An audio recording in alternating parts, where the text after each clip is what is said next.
ఇంగితం ఉండే మాట్లాడుతున్నారా? నా భర్త అంట సోనియా గాంధీ దగ్గరికి వెళ్ళాడట. నా భర్త వెళ్ళింది సోనియా గాంధీ గారి దగ్గరికి భారతిరెడ్డి గారితో పాటి మా వదినమ్మతో కలిసిపోయాడు. పోని నా భర్త షర్మిలమ్మను ముఖ్యమంత్రి చేయండి అని అడిగాడు అని అంటున్నారే, అది భారతిరెడ్డి గారి ముందు అడిగాడా వెనకాల అడిగాడా? పోని దీనికి భారతిరెడ్డి గారు ఏమైనా సాక్ష్యం చెప్తారా? ఏమైనా అర్థం ఉండి మాట్లాడుతున్నారా? పోని ప్రణబ్ ముఖర్జీ గారు చెప్పారంటున్నారే, ఆయన ఆన్ రికార్డ్ గా ఎక్కడైనా ఈ మాట మాట్లాడా? ఎక్కడా మాట్లాడలేదు. ఆయన ఇప్పుడు చనిపోయాడు, బదులు చెప్పడానికి లేడు కనుక ఆయన పేరు తీసుకుంటున్నారు. పోనీ ఆయన కొడుకు బతికే ఉన్నాడు, ఆయన కొడుకు ఉన్నాడు. పోనీ ఆయన కొడుకు చేత అయినా చెప్పించండి మీరు, మీకు దమ్ముంటే, మీది నిజమైతే. చెప్తున్న ఒక్క మాట మీరు రుజువు చేసుకోలేరు. ఇష్టం వచ్చినట్లు జోకర్ల చేత, ఎవడి చేత వీలైతే వాడి చేత ఏది కావాలంటే అది మాట్లాడిస్తున్నారే. ఉచ్చం నీచం అవసరం లేదా? ఆడపిల్ల అన్న ఇంగితం కూడా లేదా?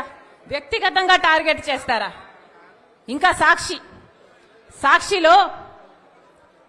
అట ఇప్పుడు తెలంగాణలో నాతో కలిసి పనిచేసిన వాళ్లకు ఫోన్లు చేసి షర్మిలమ్మకు వ్యతిరేకంగా మీరు మాట్లాడితే మేము మీకు కవరేజ్ ఇస్తామని ఫోన్లు చేస్తున్నారు, వాళ్ళకు కవరేజ్ ఇస్తున్నారు. అక్కడ తెలంగాణ పార్టీలో నాతో కలిసి పనిచేసిన వాళ్ళు మాకు ఫోన్లు చేసి, అమ్మా మాకు ఇలా ఫోన్లు వస్తున్నాయి, మీరు వ్యతిరేకంగా మాకు చెప్తున్నారు. ఇంతగా దిగజారాలా రాజకీయాలు? ఇంతగా దిగరాల్సిన అవసరం ఉందా మీరు? ఏ సాక్షి?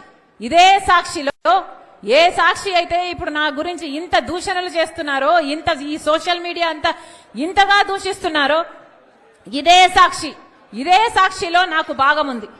ఇదే సాక్షిలో జగన్మోహన్ రెడ్డి గారికి ఎంత భాగం ఉందో ఆయన బిడ్డ రాజశేఖర్ రెడ్డి బిడ్డకు కూడా అంతే భాగం ఉండాలని రాజశేఖర్ రెడ్డి గారు నిర్ణయించారు. ఇది రాజశేఖర్ రెడ్డి గారి నిర్ణయం. ఏ సాక్షిలో అయితే నాకు సమాన భాగం ఉందో అదే సాక్షిని వాడుకొని ఈ రోజు నా మీద వ్యతిరేకంగా మీరు ఇంత దూషిస్తారా? ఇంత ఘోరంగా వ్యవహరిస్తారా? ఇంత నీచంగా ప్రవర్తిస్తారా? ఇంత అవసరం ఉందా? ఇంత నీచానికి దిగజాల్చాల్సిన అవసరం ఉందా? ఈరోజు వ్యక్తిగతంగా మాట్లాడాల్సిన అవసరం ఏముంది అని అడుగుతున్నా. నేను ఇష్యూల మీద మాట్లాడుతున్నా. మీరు స్పెషల్ స్టేటస్ కోసం ఎందుకు కొట్లాడలేదు అని నేను నిలదీస్తున్నా. మీరు పోలవరం కోసం ఎందుకు కొట్లాడలేదు, ఎందుకు తేలేదు అని నేను అడుగుతున్నా. బీజేపీతో మీకు దోస్తీ ఉంది, మీరు బానిసలుగా ఉన్నారు. మనకు రాజధాని ఏమైంది, మన బిడ్డలకు ఉద్యోగాలు ఏమైనాయి, కనీసం క్రాప్ ఇన్సూరెన్స్ కూడా ఎందుకు లేదు అని నేను ప్రశ్నిస్తుంటే ఒక్కసారైనా ఒక ఇష్యూ మీద మీరు సమాధానం చెప్పకుండా రోజుకొక జోకర్ చెప్పిస్తారు. అది మళ్ళీ సోషల్ మీడియాలో మొత్తం పబ్లిసిటీ ఇచ్చుకుంటారు. బుద్ధి, ఇంగితం, జ్ఞానం ఏదైనా ఉందా? ఇంత నీచానికి దిగజారాలా? విలువలు, విశ్వసనీయతలు అని పెద్ద పెద్ద మాటలు చెప్పారు కదా, మరి మీకు లేవా విలువలు, విశ్వసనీయతలు? ఆలోచన చేయాలి. తెలుగు ప్రజలు పిచ్చోళ్లు కాదు, అన్ని గమనిస్తున్నారు, అన్ని చూస్తున్నారు. నేను రాజశేఖర్ రెడ్డి బిడ్డను. పులి కడుపున పులే పుడుతుంది.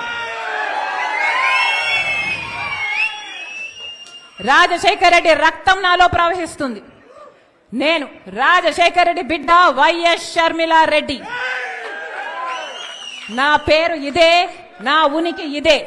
ఎవరు కాదన్నా, ఎవరు అవునన్నా, ఎవరు గీ పెట్టినా నేను వైఎస్ షర్మిలా రెడ్డి. ఆంధ్ర రాష్ట్ర ప్రజలకు మేలు చేయడానికే ఇక్కడికి వచ్చాం. నా గుండెలో నిజాయితీ ఉంది. ఆంధ్ర రాష్ట్ర ప్రజలకు వాళ్ళ హక్కులు కల్పించాలని రాజశేఖర్ రెడ్డి బిడ్డ ఈ రోజు తన పుట్టినింటిలో ఆంధ్ర రాష్ట్రంలో అడుగుపెట్టింది. నిలబడుతుంది, కొట్లాడుతుంది. ప్రత్యేక హోదా వచ్చేంత వరకు రాజశేఖర్ రెడ్డి బిడ్డ ఇక్కడ నుంచి కదలదు.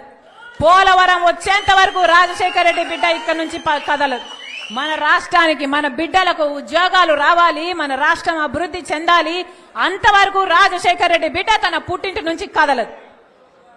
మీ ఇష్టం వచ్చింది చేసుకోండి, ఎంత చేసుకుంటారో చేసుకోండి, ఏం పిక్కుంటారో పిక్కోండి. ఇక్కడ భయపడే వాళ్ళు ఎవ్వరూ లేరు. ఇక్కడ ఉన్నది రాజశేఖర్ రెడ్డి బిడ్డ. ఖబర్దార్. జోహార్ వైఎస్ఆర్. రాహుల్ గాంధీ గారి నాయకత్వం వర్ధిల్లాలి, వర్ధిల్లాలి.